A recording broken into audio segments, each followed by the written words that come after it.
Selamat pagi Bu Kiki. Selamat pagi, Bu. Gimana perasaannya? Senang, lega lah yang pasti ya. Lega ya? Satu rangkaian sudah dilaksanakan. Iya, alhamdulillah satu rangkaian sudah selesai dilaksanakan. Baik Bu, tujuan PI 4 kali ini kan mengenai observasi kelas Ibu di mana Ibu mengimplementasikan pembelajaran berdiferensiasi, PSE-nya juga budaya positifnya ya Bu ya.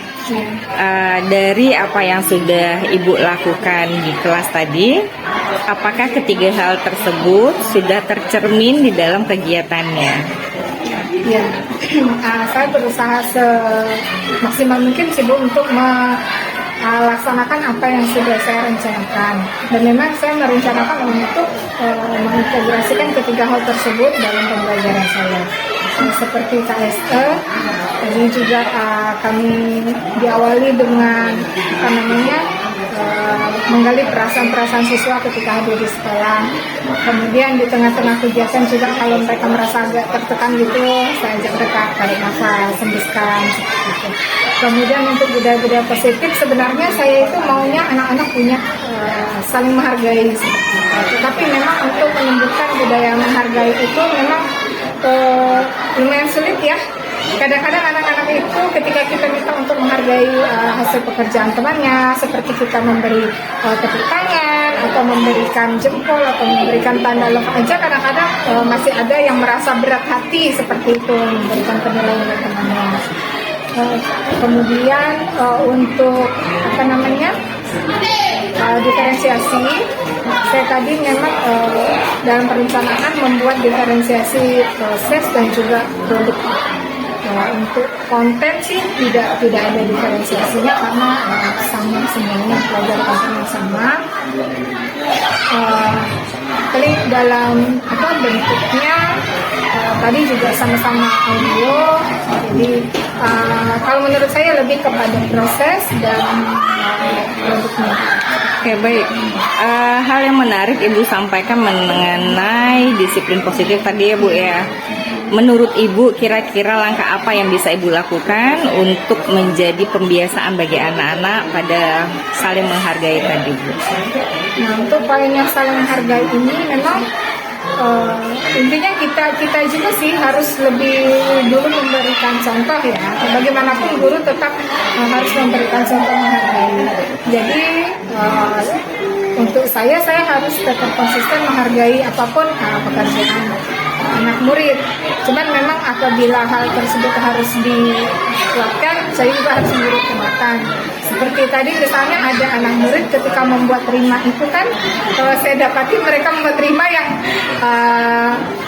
benar sih, secara rima benar ya, tetapi kan secara rasa itu nggak pas gitu. Misalnya bangun tidur terus lari, habis itu aku mandi, habis itu aku nyari, aku nyuri gitu, setelah itu aku pun dicari gitu. Memang secara rima nggak, tetapi secara rasanya kok nggak pas gitu. Nah seperti itu. Tapi bagaimanapun saya harus tetap menghargai usaha mereka. Saya tetap memberikan pujian, tetapi saya juga mengatakan bahwa itu jangan dilakukan seperti itu. Nah itu dari segi kita memberi teladan untuk terus konsisten menghargai gitu.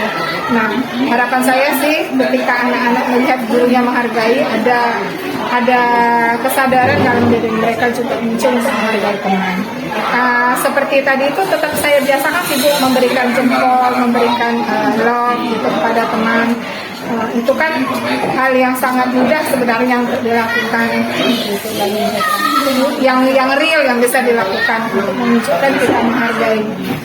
Baik, berarti tadi simpulannya adalah memberikan teladan, kemudian pembiasaan ya Bu ya. Baik, itu untuk disiplin positif. Bagaimana dengan implementasi PSE-nya Bu? Apakah ada kendala? Kalau untuk PSE sejauh ini sih tidak ada. Malah anak-anak tuh senang kalau misalnya saya bilang, ayo kita tenangkan otak, tenangkan pikiran gitu. Senang. Baik, berarti tidak ada kendala sama sekali ya Bu ya. Jika Ibu mengukur keberhasilan implementasi PSE, diferensiasi dan budaya positif, kira-kira angka 6 sampai 10 Bu? 6 sampai 10. Kalau yang tadi mungkin saya lihat masih di 8,5 atau 9 seperti itu lah, Bu. Karena ini tadi saya lupa. Sebenarnya saya membentuk kelompok itu selain untuk melatih mereka untuk pembelajaran berdiferensiasi, juga untuk KSE sebenarnya, keterampilan berelasi. Tetapi tadi masih ada satu kelompok yang kesulitan dalam hal membangun relasi, sehingga pekerjaan mereka itu tidak selesai tepat pada waktunya. Dan saya pun sebenarnya melihat bahwa ada raut wajah, ada ketidakpuasan hati anak ketika mereka selesai bekerja kelompok dari kelompok tersebut. Dan itulah yang harus saya tindak lanjuti nanti, bagaimana supaya mereka bisa membangun relasi yang lebih baik dengan kelompok. Bisa kasih bocoran Bu, tindak lanjutnya apa kira-kira? Yang pasti sih ajak mereka, kelompok itu sebenarnya anak-anaknya itu apa ya, pandai seperti itu. Kelompok itu tuh pandai, jadi mereka punya ide-ide. Mungkin mereka masih merasa ego kali ya, merasa punyaku yang paling benar, punyaku yang ini. Mungkin nanti langkah awalnya ngobrol aja dulu kali ya. Saya juga belum punya gambar, mau digimanain, mau dimarahin juga kan nggak mungkin lah. Ya.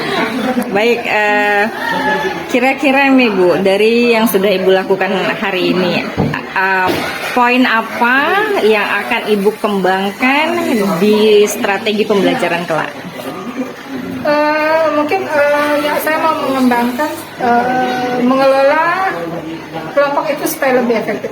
Berkaca pada pengalaman saya hari ini, ternyata ada kelompok yang memang masih belum bisa mengelola relasi antara anggotanya seperti itu. Oke, berarti itu bisa dimasukkan di dalam rencana pengembangannya nanti ya Bu ya.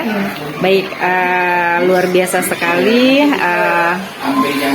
Terakhir pertanyaan saya, apa yang sudah Ibu pelajari dari kegiatan kita hari ini?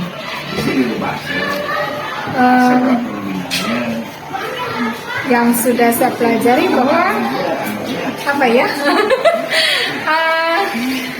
tentang perencanaan, ketika kelas sudah kita rencanakan dengan baik, itu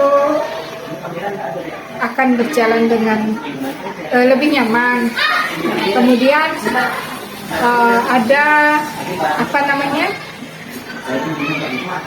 perubahan-perubahan atau di luar rencana. Nah, seperti itu memang kita harus sigap seperti itu. Seperti tadi sebenarnya saya berencana untuk memutar video itu menggunakan pengeras suara, tetapi ternyata tidak ini karena berhubungan dengan waktu, maka saya harus cepat tanggap, harus gercep gitulah, harus ada tindakan.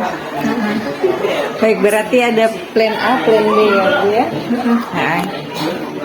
Jadi, terima kasih karena sudah memberikan kesempatan kepada saya untuk masuk di kelas Ibu, dan memang luar biasa sekali kegiatan hari ini. 4 jam mata pelajaran ya Bu ya, di bahasa Indonesia.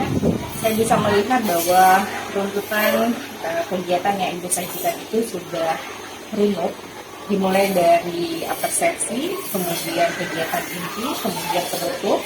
Ibu juga bisa memasukkan PSE di dalamnya, kemudian ada permainan yang Ibu berikan kepada anak sehingga anak menjadi fokus kembali ketika mereka mulai ribut ya, mulai sibuk sendiri. Kemudian Ibu bisa menarik perhatian mereka dengan cara Ibu itu luar biasa. Kemudian bagaimana Ibu mengajarkan anak-anak dengan menggunakan kata-kata yang sederhana sehingga anak-anak bisa meresapi dan memaknai apa yang mereka pelajari.